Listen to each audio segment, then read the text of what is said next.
So, Celtic are back in action tomorrow at Hampden Park, where we take on Rangers in the League Cup final. We will discuss the build-up to this match in today's video, whilst going over the massive multi-million-pound deal the club have agreed. But first, make sure you like this video and subscribe to the channel for more Celtic content. Firstly, though, Brendan Rodgers has hit back at Rangers manager Philippe Clement's remarks about financial disparities ahead of this weekend's Premier Sports Cup final, asserting that Celtic's success has been a product of competent management and sustainable growth rather than external investment. Earlier in the week, Philippe Clement remarked that Celtic and Tottenham Hotspur operate at a financial level beyond Rangers' reach. The Belgian manager highlighted the challenge Rangers face competing with clubs boasting significantly greater resources, particularly in the context of European competition and domestic rivalries. Clement's comments were seen by many as a way to manage expectations and highlight the uphill battle Rangers face. In a clear rebuttal, Rodgers took issue with the implication that Celtic's success stems purely from financial advantage. The Celtic boss defended his club's position, attributing their dominance to sound financial planning, shrewd transfer dealings, and consistent leadership from the top down. He didn't shy away from referencing Rangers' well-documented financial troubles in contrast to Celtic's stability. He said, "Listen, Philippe will have whatever he feels he needs to look at within ourselves. I'm only interested in Celtic, really. Where Celtic has come to over a number of years, this is a club that's been organically grown. We haven't been handed money. This isn't something where we have had someone coming in from the Middle East and giving us a load of money. This is something that's been grown. The leadership from the very top of this club to the bottom is why we have had the successes that we've had. We've grown that, developed that, and that has allowed us then to win. When you win, that brings more success. For us, that is all I'm interested in. The greater good of this team and the club. The club's in a brilliant position, but it's all been earned. It's not been handed to us. Everyone has the possibility, certainly teams up towards the top will have the possibility to earn the finances. And if they don't, then okay, we have to worry about ourselves, and that's my only interest, really." Now for the main story, Celtic Football Club is pleased to announce a 3-year contract extension with front of shirt partner Dafabet. This will become the longest shirt partnership in the club's history, running for 12 consecutive years since first appearing on kit for season 2016/17. Dafabet initially joined as international betting partner in 2015, extending the club's relationship with the company to a total of 13 years. As well as being a hugely important commercial partner, throughout the club's partnership, Dafabet has shown its unwavering commitment to Celtic FC Foundation, donating front of shirt space to the foundation and its associated appeals and campaigns, donating match tickets to a range of local causes, gifting play on the park rights every year to supporters and worthy causes, sponsoring many of our charity matches over the course of partnership, and offering continual support for all foundation activities. John Cruces, head of sponsorship at Dafabet, said, "We are very happy to be extending our partnership with Celtic FC. To be the longest front of shirt partner on such an iconic and worldwide recognised shirt is a proud moment. To think it was back to the 2016-17 season, an invincible season that we were first on the shirt, is somewhat surreal. The measure of success the club has had during our partnership has been incredible and testament to all, both on and off the park. As always, we wish the club the very best and look forward to seeing more records broken and achieving common goals." Celtic Chief Executive Michael Nicholson said, "Dafabet has been a hugely important partner of the club for so many years, and we are delighted to agree this new extension.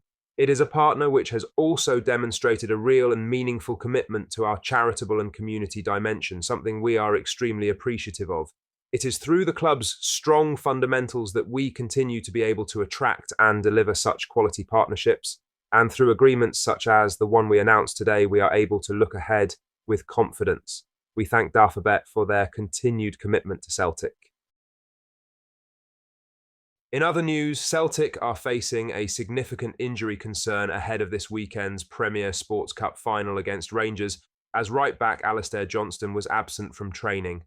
Johnston, who has been a key figure for Brendan Rodgers' side this season, was forced off at half-time on Tuesday during the Champions League fixture, after a heavy challenge from Dinamo's Sandro Kolenovic.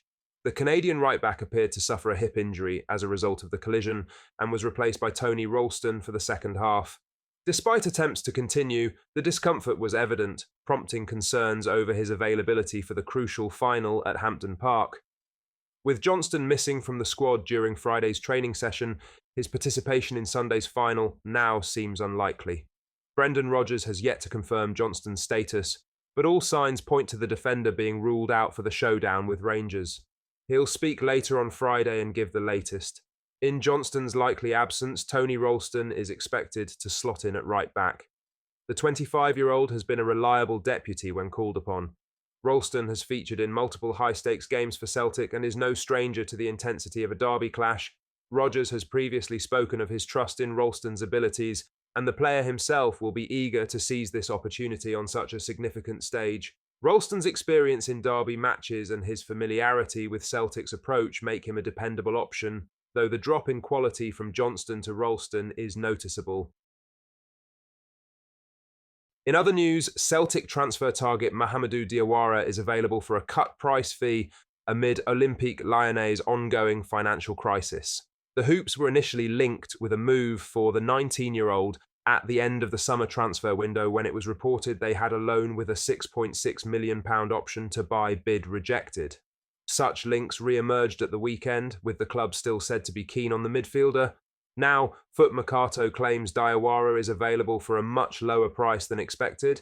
Indeed, due to Lyons' struggling financial position, they will take between £3.3 million and £4.1 million for Diawara's services, just over half of their previous asking price. Lyons' desire to make a quick buck could play to Celtic's advantage. While the Hoops' engine room is already strong in depth, one should never pass up on the opportunity to build from a position of power. Diawara is a physical, left-footed central midfielder. He's only played 37 minutes of first-team football this campaign and will undoubtedly want away from the Groupama Stadium next month. As Celtic prepare for a busy second half of the season, the acquisition of Diawara could provide Brendan Rodgers with yet another talented option in the middle of the park. Lastly, Johnny Kenny has officially confirmed that he will return to Celtic in the January transfer window following an impressive loan spell at Shamrock Rovers. The 21-year-old striker's performances have caught the attention of Brendan Rodgers, who now wants to assess the young forward more closely as Celtic prepare for the second half of the season. Kenny's loan stint has been marked by consistent goal scoring, including a brace in Rovers' 3-0 victory over Borac Banja Luka on Thursday night. That result secured Shamrock Rovers a spot in the Europa Conference League knockout stages, setting up an exciting free-hit clash against Chelsea at Stamford Bridge next week. He told Off the Ball, "I'm going to go back to Celtic and train to see where it takes us. But I just want to enjoy the occasion next week. The club and players deserve it. I just want to enjoy Christmas and then see what comes in January. I think I'm a lot different going back, as you can see from this year. But to play for Celtic Football Club, you have to go to another level, and that's what I have to do. Obviously, it's a big ask, but it's been good this year, very good. But this year will be gone when I go back to Celtic in January, so you have to impress there. This will be gone, and it won't be worth anything, really. I just have to go there and show Brendan in training that you're worth it." Rodgers is keen to take a closer look at Kenny and will welcome into the first-team surroundings. It's believed that the manager is keen to bring in a third-choice striker, but could the young Irishman fit that mould? Kenny will be looking at Liam Scales, who also starred in the League of Ireland before earning a move to Celtic. The defender is now a regular in the Celtic squad and has played in the Champions League and in derby matches. Kenny will be hoping that he gets the same chance when he returns in January. Celtic fans, what are your thoughts on what we discussed in today's video? Let us know down in the comment section below. That does bring us to the end of today's video. Make sure you hit the like button and subscribe to the channel for more Celtic content. Thank you